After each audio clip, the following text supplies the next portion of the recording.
بسم اللہ الرحمن الرحیم۔ معزز ناظرین، تاریخ انسانی میں 3 عورتیں انتہائی معیاری اور انتہائی باعظمت گزری ہیں۔ ان میں سے ایک حضرت آسیہ جو فرعون کی بیوی تھیں، اور حضرت مریم علیہ السلام جو حضرت عیسیٰ علیہ السلام کی والدہ تھیں، اور حضرت خدیجہ رضی اللہ تعالی عنہا جو حضور علیہ السلام کی زوجہ محترمہ تھی۔ حضرات محترم، یہ 3 وہ پاک باز ہستیاں ہیں کہ جن کی ذات سے کبھی کسی کو کوئی نقصان نہیں پہنچا، جنہوں نے کبھی کوئی برائی نہیں کی،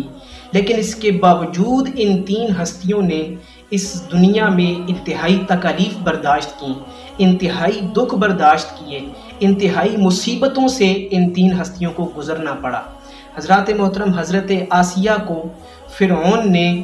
یہ سزا اور یہ تکالیف دیں کہ آپ کے مخالف سمت سے ایک پاؤں اور ایک ہاتھ کٹوا دیا اور پھر آپ کو سولی پہ لٹکا دیا۔ حضرت مریم علیہ السلام کو فلسطین کے یہودیوں نے انتہائی تکالیف دیں، آپ کے اوپر عیب اور تہمتیں لگائیں، اور آپ کے اوپر زنا کی تہمت تک انہوں نے لگائی۔ اور حضرت خدیجہ رضی اللہ تعالی عنہا کو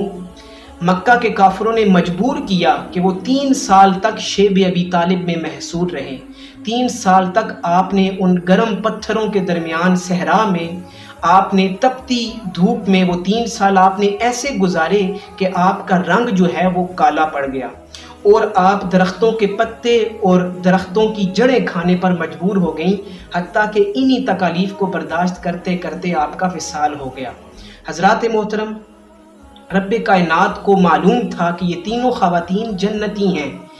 رب کائنات ان کو دنیا میں اچھے حالات میں رکھ سکتا تھا جیسے کہ وہ آخرت میں اچھے حالات میں ہوں گی، تو پھر رب کائنات نے یہ کیسے گوارا کیا کہ یہ پاکیزہ ہستیاں ایسے ظالموں کے ظلم کا شکار بنیں، ایسے فسادیوں کے فساد کا شکار بنیں، ایسے وحشیوں کے وحشی پن کا شکار بنیں، ایسے شریروں کے شر کا وہ شکار بنیں؟ یہ رب کائنات نے کیسے گوارا کیا؟ تو حضرات محترم، اس کا جواب یہ ہے کہ ایک تو رب کائنات ان پاکیزہ ہستیوں کا امتحان لینا چاہتا تھا، اور دوسرا رب کائنات ان ظالموں کا ظالم ہونا ثابت کرنا چاہتا تھا، رب کائنات ان فسادیوں کا فسادی ہونا ثابت کرنا چاہتا تھا، رب کائنات ان شریروں کے شر کو درجہ ثبوت تک پہنچانا چاہتا تھا، رب کائنات ان وحشیوں کے وحشی پن کو ثابت کرنا چاہتا تھا۔ اس لیے رب کائنات نے ان پاکیزہ ہستیوں کو ان ظالموں کے سامنے پیش کیا، ان ظالموں کے قبضہ اختیار میں دیا، تاکہ وہ ان پہ ظلم کریں اور پھر ان کا ظالم ہونا ثابت ہو، اور ساتھ رب کائنات معاشرے کو اس بات کا ذمہ دار ٹھہرانا چاہتا تھا کہ جب یہ ظالم لوگ ظلم کر رہے تھے ان پاکیزہ ہستیوں پر، جب یہ شریر لوگ شر کا نشانہ بنا رہے تھے ان پاکیزہ ہستیوں کو، جب یہ فسادی لوگ فساد برپا کر رہے تھے، تو تم لوگ کہاں تھے؟ تم لوگوں نے ان ظالموں کے ظلم کو کیوں نہیں روکا؟ تم لوگوں نے ان فسادیوں کے فساد کو کیوں نہیں روکا؟ جب یہ گناہگار لوگ ان بے گناہ ہستیوں پر شیطانی کہہ لگا رہے تھے، تو تم لوگ کہاں تھے؟ لیکن حضرات محترم، ان ظالموں کے ظلم کو ثابت کرنے کے لیے، ان فسادیوں کے فساد کو ثابت کرنے کے لیے، ان شریروں کے شر کو ثابت کرنے کے لیے ایسی پاک باز ہستیاں درکار تھیں، ایسے لوگ درکار تھے کہ جن کی زندگی اتنی بے داغ ہو، جن کی سیرت اتنی بے داغ ہو، جو اتنے بے عیب ہوں کہ ان پر ہونے والا ہر ظلم یک طرفہ محسوس ہو، ان کے خلاف ہونے والا ہر فساد یک طرفہ محسوس ہو، ان کے خلاف ہونے والا ہر شر یک طرفہ محسوس ہو، کسی رد عمل کا نتیجہ محسوس نہ ہو۔ جبکہ حضرات محترم، اکثر لوگوں کا حال یہ ہے کہ ان کا معاملہ ملا جلا ہوا ہے۔ اگر ان پر ظلم ہوتا ہے تو وہ بھی کسی کے ساتھ ظلم کرتے ہیں، اگر وہ کسی کی برائی کا شکار ہوتے ہیں تو انہوں نے بھی اس کے ساتھ برائی کی ہوئی ہوتی ہے۔ اگر آپ کسی کے خلاف شر انگیز کاروائیاں کریں، اگر آپ کسی کے خلاف اشتعال انگیز کاروائیاں کریں اور بدلے میں وہ آپ کے خلاف فساد برپا کرے، تو پھر آپ رب کائنات کا ترازو کیسے بن سکتے ہیں؟ اگر آپ کسی کے ساتھ چھینا جھپٹی کریں اور بدلے میں وہ آپ کے خلاف چھینا جھپٹی کرے، آپ پہ ظلم کرے، تو پھر آپ کا عمل کسی اور شخص کے ظلم کو کیسے ثابت کر سکتا ہے؟ آپ رب کائنات کا وہ ترازو کیسے بن سکتے ہیں جس کے ذریعے دوسروں کے ظلم کو ناپا جا سکے، جس کے ذریعے دوسروں کے شر کو ناپا جا سکے اور دوسرے کو ذمہ دار ٹھہرایا جا سکے؟ اس کے لیے ضرورت تھی ایسی پاک باز ہستیوں کی جن کی سیرت انتہائی بیدار ہو کہ ان کے خلاف کیے جانے والے ہر ظلم کے ذریعے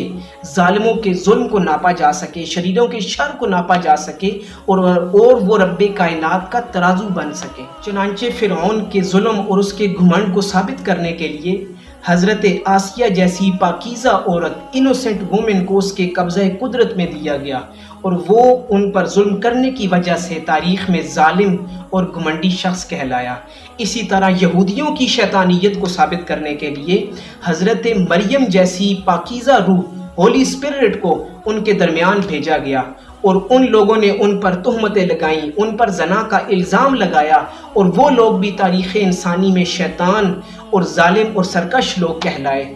اسی طرح ابو جہل اور اس کے ساتھیوں کی سرکشی کو ثابت کرنے کے لیے، ان کا ظالم ہونا درجہ ثبوت تک پہنچانے کے لیے حضرت خدیجہ رضی اللہ تعالی عنہا جیسی بے داغ سیرت خاتون، ان بلیمشڈ وومن کو ان کے درمیان بھیجا گیا اور وہ لوگ بھی حضرت خدیجہ رضی اللہ تعالی عنہا پر ظلم کرنے کی وجہ سے تاریخ انسانی میں ظالم، سرکش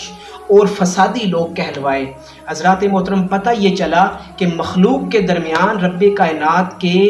بھیجے ہوئے کچھ ایسے ترازو موجود ہوتے ہیں جن کے ذریعے ظالموں کا ظالم ہونا ثابت ہوتا ہے، جن کے ذریعے فسادیوں کا فسادی ہونا ثابت ہوتا ہے۔ حضرات محترم، کیونکہ مفسد کا مفسد ہونا تب ثابت ہوتا ہے جب کوئی شخص اس کے فساد کا شکار بنتا ہے، اسی طرح ظالم کا ظالم ہونا تب ثابت ہوتا ہے جب کوئی شخص اس کے ظلم کا شکار بنتا ہے، اسی طرح دھوکہ باز کا دھوکہ باز ہونا تب ثابت ہوتا ہے جب کم از کم کوئی ایک شخص تو اس کے دھوکہ کا شکار بنے۔ تو حضرات محترم، یہ وہ پاکیزہ ہستیاں تھیں جن کے ذریعے تاریخ انسانی کے اندر ہم نے ایسے ظالموں کو پہچانا، تاریخ انسانی کے اندر ہم نے ایسے فسادیوں کو پہچانا۔ لیکن حضرات محترم، ان پاکیزہ ہستیوں نے جو ظلم برداشت کیے، جو تکلیفیں برداشت کیں، ان کے بدلے میں رب کائنات بروز قیامت انہیں وہ انعامات عطا فرمائے گا،